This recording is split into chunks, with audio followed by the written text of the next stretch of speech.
രേണു സുധി മരിച്ചുപോയ മിമിക്രി താരം comedy star actor സുധിയുടെ ഭാര്യ മരിച്ചുപോയെന്ന് പറഞ്ഞാൽ അപകടത്തിൽ അകാലമരണം സംഭവിച്ച വ്യക്തിയാണ്.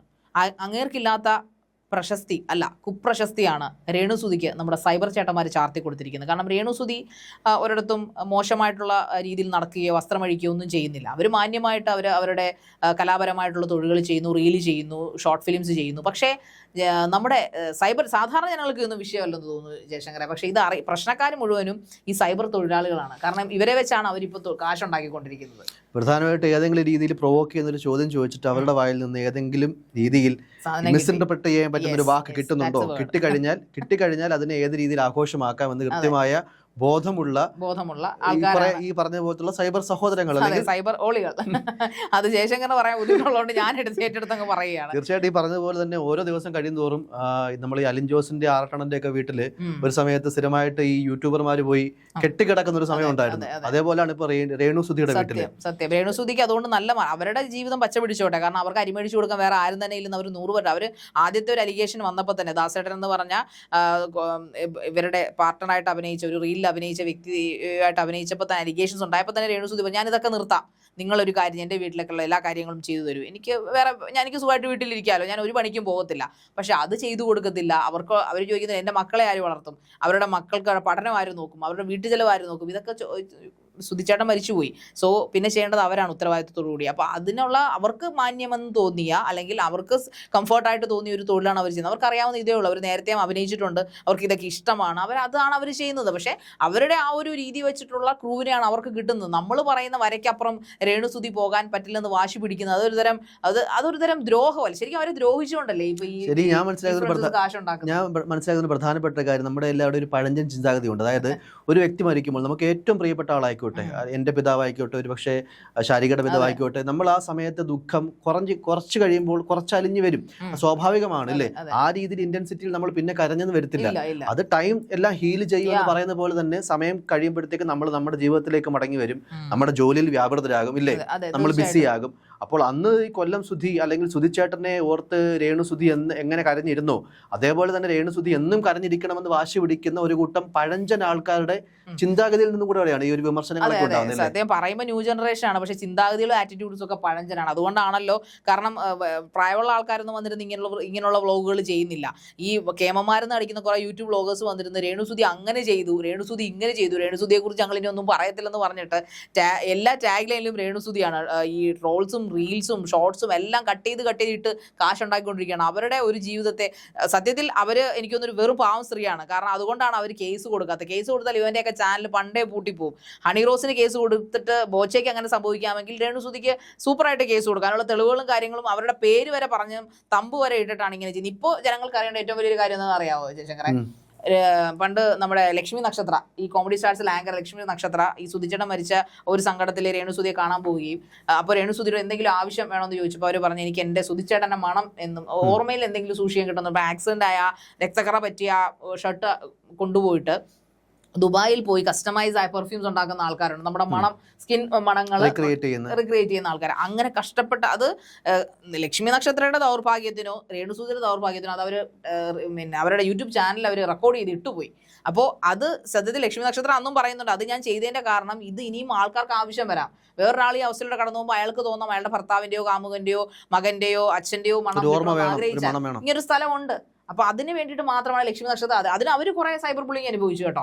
ഇത് അവരുടെ കാശ് മുടക്കി അവർ പോയി ചെയ്തൊരു മൈലേജ് കിട്ടാൻ വേണ്ടി പറഞ്ഞ് കുറെ ചീത്ത അത് അവരുണ്ടാക്കി കൊടുത്തു. അതൊക്കെ കഴിഞ്ഞു. അവർ രേണു സുധിയുടെ ആ ഒരു സ്മെല്ലുള്ള പെർഫ്യൂം ഉണ്ടാക്കി കൊടുത്തു. അതിപ്പോ അറിയേണ്ടത്, ഇപ്പൊ രേണു സുധി ആ പെർഫ്യൂം ഉപയോഗിക്കുന്നുണ്ടോ, അടിച്ചു തീർത്തോ? അതിന് പകരം ഇപ്പൊ ദാസേട്ടന്റെ പെർഫ്യൂമാണോ ഉപയോഗിക്കുന്നത്? ദാസേട്ടൻ എന്ന് പറഞ്ഞാൽ പുള്ളിക്കാരത്തെ കൂടെ റീൽ അഭിനയിക്കുന്ന പുള്ളിക്കാരന്റെ പെർഫ്യൂമാണോ, ഇനി വേറെ ആരുടെയെങ്കിലും പെർഫ്യൂം ഉപയോഗിക്കുമോ? അതിന് വളരെ വികാരധീനയായിട്ടാണ് രേണു സുധി മറുപടി കൊടുത്തിരിക്കുന്നത്. അതായത് പറഞ്ഞിരിക്കുന്നത്, നിങ്ങൾക്ക് അത്ര ബോധമില്ലേ, ഈ ഒരു മണം എന്ന് പറഞ്ഞൊരു മെമ്മറിയാണത്. ശരിക്കും പറഞ്ഞാൽ നമ്മൾ നോർമലി പെർഫ്യൂം അടിച്ച് പൂജിക്കൊണ്ട് പോകുന്നവരെ ഉപയോഗിക്കേണ്ട ഒരു സാധനമല്ല. അത് ആ കുപ്പിയിൽ അതുപോലെ തന്നെ ഉണ്ട്. അത് രേണു സുധിക്കും രേണു സുധിയുടെ മക്കൾക്കും അവരുടെ സുധിയുടെ ഐഡന്റിഫൈ ചെയ്യാൻ പറ്റുന്ന ഈ മണം അടിച്ചാൽ നമുക്ക് ഓരോ സ്മെല്ലുകൾ ചിലപ്പോൾ എനിക്ക് തോന്നിയിട്ടുണ്ട് നമ്മുടെ പല ഓർമ്മകളും നമ്മളിലേക്ക് വരും. ചില മണങ്ങൾ അടിച്ചാൽ ചിലപ്പോൾ കോളേജ് ഓർമ്മകൾ വരും, സ്കൂൾ ഓർമ്മകൾ വരും, ചില പെൻസിലിന്റെ ഒക്കെ മണം നമുക്ക് നമ്മുടെ സ്കൂൾ പുസ്തകങ്ങളുടെ മണം നമുക്ക് ലൈബ്രറി ഓർമ്മപ്പെടുന്ന പറയുന്ന പോലെ രേണുസുതി പറയുന്നത് നമ്മളെ പോലെ കുറച്ച് എനിക്ക് മുളകുള്ള ആൾക്കാർക്ക് മനസ്സിലാവുമായിരിക്കും, എല്ലാവർക്കും മനസ്സിലാവുന്ന എനിക്ക് അറിയില്ല. പക്ഷെ അവര് വളരെ വികാര വീക്ഷുതയായിട്ടാണ് പറയുന്നത്. വളരെ ഫ്രാങ്ക് ആയിട്ട് തന്നെയാണ് രേണു അതിനകത്തൊക്കെ റിപ്ലൈ കൊടുത്തിരിക്കുന്നത്. അതായത് നിങ്ങൾ ആ മണം കേട്ട ഇവിടുന്ന് ഓടും, അതിനെ വേറെ രീതി ഇന്റർപ്രറ്റ് ചെയ്യാനായിട്ടാണ് ഇവരെല്ലാം ശ്രമിച്ചുകൊണ്ടിരിക്കുന്നത്. കാര്യം സത്യമല്ല, ഇപ്പം ഞാനിവിടെ പെർഫ്യൂം അടിച്ചിരിക്കുന്ന എന്റെ മണമായിരിക്കും എനിക്ക് വേർക്കുമ്പോൾ, അല്ല തീർച്ചയായിട്ടും അല്ല. ആ മണം ഈ പറഞ്ഞ പോലെ ഒരു പക്ഷെ എന്റെ പങ്കാളിക്ക് സുഖകരമായിരിക്കും, അല്ലെങ്കിൽ അങ്ങനെ ആയിരിക്കാം. പക്ഷെ അത് മറ്റൊരാൾക്ക് അത് അസഹനീയമായിരിക്കാം. അത് ആ വാക്കുകൾ പറയുമ്പോഴത്തേക്കും ഇനി പറഞ്ഞ പോലെ അതിനെ മിസ്ഇന്റർപ്രറ്റ് ചെയ്യാണ്. ഇനി മറ്റൊരാളുടെ പെർഫ്യൂം മതിയായിരിക്കാം, ഇനി ഈ ദാസേട്ടന്റെ പെർഫ്യൂം മതിയായിരിക്കാം എന്നൊക്കെ പറഞ്ഞതുപോലെ ഓരോ വാക്കും രേണു പറയുന്ന ഓരോ വാക്കും അടർത്തി എടുത്തിട്ട് അതിനെ ഏത് രീതിയിൽ മിസ്ലീഡ് ചെയ്യാൻ പറ്റുന്നോ ആ രീതിയിൽ വിറ്റ് മൈലേജ് ഉണ്ടാക്കുക, അല്ലെ വിറ്റ് കാശുണ്ടാക്കുകയാണ്. തീർച്ചയായിട്ടും ഇത്തരം ഒരു തറ രീതിയിലാണ് ഇപ്പൊ കാശുണ്ടാക്കിക്കൊണ്ടിരിക്കുന്നത്. ഇപ്പൊ രേണുസുതി നമ്മുടെ നാട്ടിൽ എന്തെല്ലാം കാര്യങ്ങൾ നടക്കുന്നു, എന്തെല്ലാം പ്രശസ്തമായിട്ടുള്ള കാര്യങ്ങൾ നടക്കുന്നുണ്ട്, എന്തെല്ലാം നമ്മളെ വേദനിപ്പിക്കുന്ന കാര്യങ്ങൾ നടക്കുന്നു. ഇതൊന്നും ചെയ്യാൻ നമ്മുടെ വ്ളോഗർമാർക്ക് സമയമില്ല, താല്പര്യമില്ല. ഇപ്പോൾ രേണുസുതി വീട്ടിൽ നിന്ന് എങ്ങോട്ട് ചരിയുന്നോ അങ്ങോട്ട് അവിടെ എല്ലാം ക്യാമറയാണ്. അവരെ അവസാനം എനിക്ക് അറിഞ്ഞൂടാ അവർ എന്തിലേക്കായിരുന്നു. പക്ഷെ രേണുസുതി എനിക്ക് തോന്നുന്നു ശാരിക കുറച്ചുകൂടെ സെൻസിറ്റീവായിട്ട് റിപ്ലൈ ചിന്തിച്ചു കൊടുക്കേണ്ട അവസ്ഥയിലോട്ട് രേണുസുതിയും കൂടെ ഫോഴ്സ്ഫുള്ളി മാറും. കാരണം ഓരോ വാക്കുകളും ഇങ്ങനെ അടർത്തിയെടുത്ത് മാറ്റി മിസ്ഇന്റർപ്രറ്റ് ചെയ്യുന്ന അവസ്ഥയിലേക്ക് പൊയ്ക്കൊണ്ടിരിക്കുമ്പോൾ രേണുസുതിയും ഇങ്ങനെ തുറന്നടിക്കുന്ന ഒരു അവസ്ഥയിൽ നിന്ന് ഒരുപക്ഷെ രേണുസുതിക്ക് ഒന്ന് പിന്മാറേണ്ടി വന്നേക്കാം.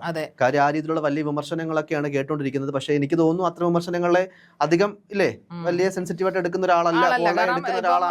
ഒരു സിനിമയുടെ പ്രൊമോഷൻ കഴിഞ്ഞ് ഇറങ്ങുമ്പോൾ അവർ പറയുന്നുണ്ട് എന്റെ വർക്കുകളൊക്കെ നിങ്ങളുടെ മകൻ കാണുന്നില്ലേ. ഇപ്പം മകൻ കാണുമ്പോൾ അവർ പറഞ്ഞു എന്റെ മകനെ ഒന്നും ശ്രദ്ധിക്കാറില്ല, അവന് ഏറ്റവും അധികം സന്തോഷം, ഞാൻ ഏറ്റവും അധികം ഹാപ്പി ആയിട്ടിരിക്കുന്നതാണെന്ന രീതിയിൽ രേണുസുതി പറയുന്നതിനെ പോലെ വേറെ മിസ്ഇന്റർപ്രറ്റ് ചെയ്തവർ ഇടുന്നു. അതിൽ കൂടുതൽ ഏറ്റവും വലിയൊരു കാര്യം ഇതിനകത്ത് രേണുസുതി പറയുന്നത് സുധിചേട്ടന്റെ മരണത്തിൽ ഇച്ചിരി ഫിയേഴ്സ്, അതായത് വിയർപ്പും ഈ ഷർട്ടിന്റെ പഴകിയ മണങ്ങളെല്ലാം കൂടി ചെന്നൊരു ഇച്ചിരി കട്ടിയുള്ളൊരു മണമാണ് ആ പെർഫ്യൂമിൻ്റെത്.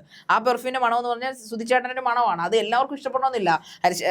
പിന്നെ ജയശങ്കർ പറയുന്ന പോലെ അത് ഇപ്പൊ ജയശങ്കറിന്റെ പെർഫ്യൂമിന്റെ മണം ചോദിച്ചപ്പോൾ ജയശങ്കറിന്റെ വൈഫിന് ഇഷ്ടമായിരിക്കും, അല്ലെങ്കിൽ ജയശങ്കറിന്റെ മണം വൈഫിനോ മകൾക്കോ മകനോ ഇഷ്ടപ്പെടുമായിരിക്കും. എല്ലാവർക്കും അത് ഇഷ്ടപ്പെടണമെന്നില്ല. അപ്പൊ അവർ ആ അർത്ഥത്തിലാണ് അത് കൊള്ളില്ല, നിങ്ങൾക്ക് ചിലപ്പോൾ അത് ഇഷ്ടപ്പെടില്ല എന്ന് പറഞ്ഞു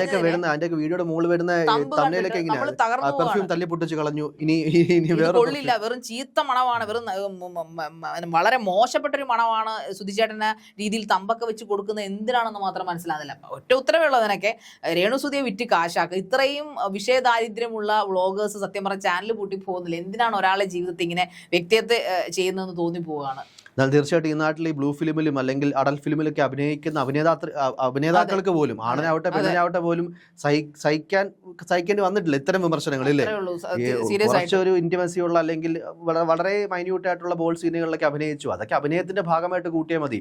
നമ്മുടെയൊക്കെ എത്രയോ മഹാന്മാരായിട്ടുള്ള നടന്മാരും നടിമാരും ഒക്കെ ഇല്ലേ സിനിമയുടെയും ഷോർട്ട് ഫിലിമിന്റെ ഒക്കെ ഭാഗമായിട്ട് എത്രയോ ഇന്റിമേറ്റ് സീനുകളിലൊക്കെ അഭിനയിച്ചിരിക്കുന്നു. അതിന്റെ ഒരു 10-1 പോലും രേണുസുതി ഇതുവരെ ചെയ്തിട്ടില്ല.